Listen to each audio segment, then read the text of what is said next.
Hello, what up everyone? Another day, another verse na naman tayo. Day 168 mga kapatid. Our verse for today is makikita natin sa Psalms chapter 73 verse 25 and 26. Ayan, sabi dito is, sino pa sa langit kundi ikaw lamang, maging sa lupa'y aking kailangan.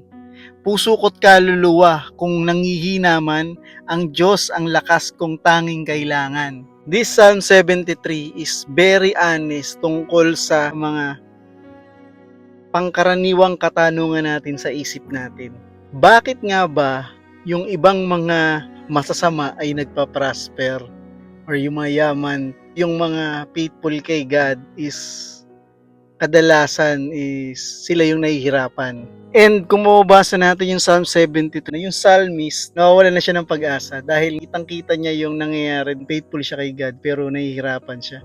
Tapos nakikita niya ibang mga mas gumagawa ng masama, sila yung successful sa buhay. And habang kinukumpara niya yung buhay niya dun sa buhay ng mga masasamang tao na yun, napapansin niya na sila yung mga malalayang gawin yung mga gusto nilang gawin, po sila yung mga successful, sila yung maraming mga ari-arian or mga powerful or mga makapangyarihan. Parang siya yung faithful kay God, parang siya yung nahihirapan.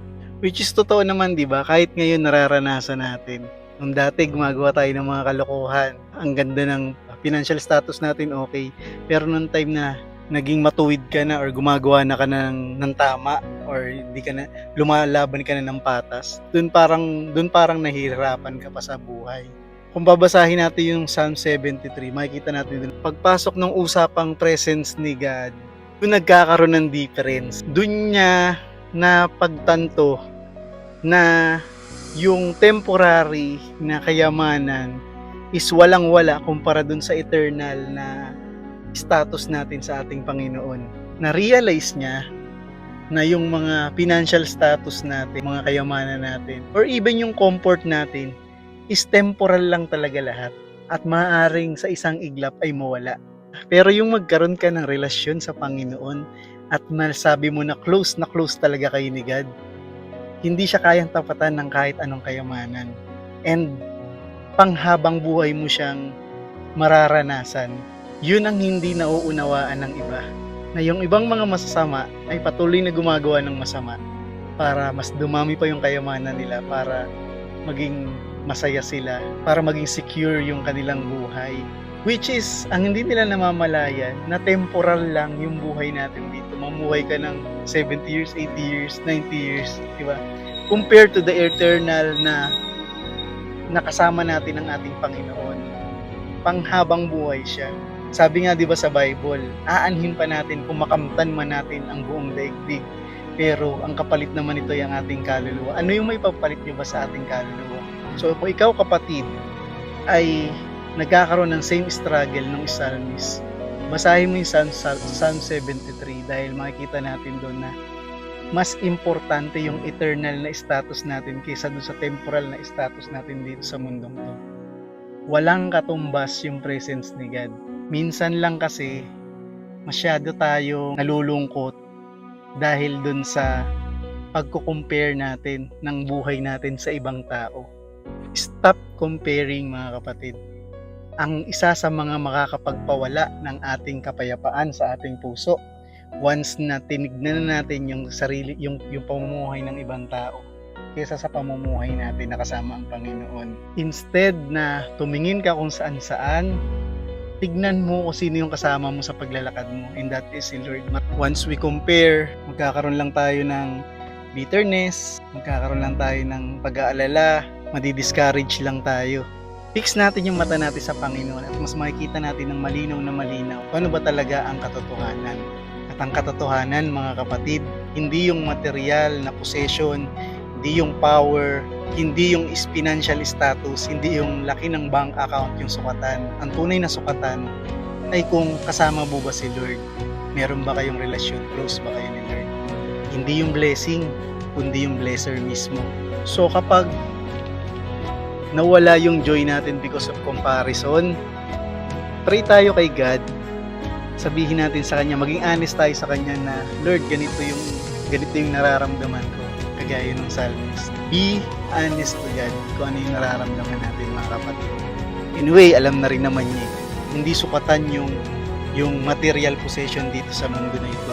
Hindi yung mga tangible, hindi yung visible na hindi yung mga visible na success. Ang tunay na success is kung papunta ka ba sa heaven kasama ng ating Panginoon. The end of the day, iiwan din natin lahat ng mga nandito sa mundo. Yung presence ni God ay sobrang much greater compared dun sa mga temporal na mga bagay. Mga temporal na mga bagay, isang iglap kayang mawala. Yun, sabi ni Lord, huwag kayong mag-ipon ng mga bagay dito sa mundo na nasisira, di ba? Na kumbaga sa isang iglap nawawala, kundi mag-ipon tayo ng kayamanan doon sa langit. So mag-ipon tayo ng kayamanan doon sa heaven. Kung nag-iipon tayo dito, that is good, pero dapat mas nag-iipon tayo ng kayamanan sa heaven. And minsan, meron tayong mga bagay na hindi talaga maunawaan Natanging si Lord lang yung makakasagot. Pero patuloy tayong maniwala, patuloy tayong magtiwala sa Panginoon na nagmamahal sa atin. And yun yung makakapagpag-grow lalo ng ating pananampalataya sa Kanya. Nawa, i-guard natin yung puso natin pagdating sa bagay na yun. Huwag nawa tayong mainggit, huwag nawa tayong mag-compare dahil makakasira yan ng faith natin, makakasira yan ng peace natin. Napaka-importante ng peace. Maraming mga taong mayayaman pero walang peace. Maraming mga tao na successful or powerful sa buhay pero ang gulo-gulo ng pamilya or or puro kasakitan, di ba? So, hindi pare-parehas ang buhay sa mundo. Pero ang tanging pinaka dapat nating i-prioritize is si God. Yung faith natin kay God. Ulitin ko mga kapatid, at the end of the day, itong buhay na to, temporal lang. Iiwan din natin lahat to.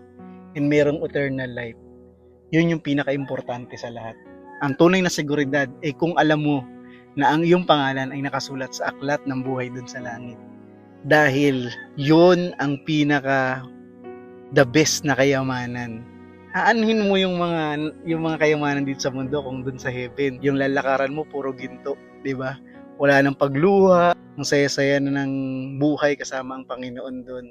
Nawa makapagbago ng perspective natin tong Psalms 73, mga kapatid, basahin niyo siya, napakaganda. And nawa kaysa habulin natin yung kayamanan, ang mas habulin natin ay kung paano tayo mas magiging close sa ating Panginoong Hesus. Kung hindi mo pa siya tinatanggap sa buhay mo, makatok siya sa pintuan ng iyong mga puso. Papasukin mo siya at hayaan mo siya na makasama mo sa iyong buhay dito sa mundo. Tanging sa presensya lang ng Diyos, sa presensya ng Panginoon, merong kagalakan at merong tunay na kalayaan.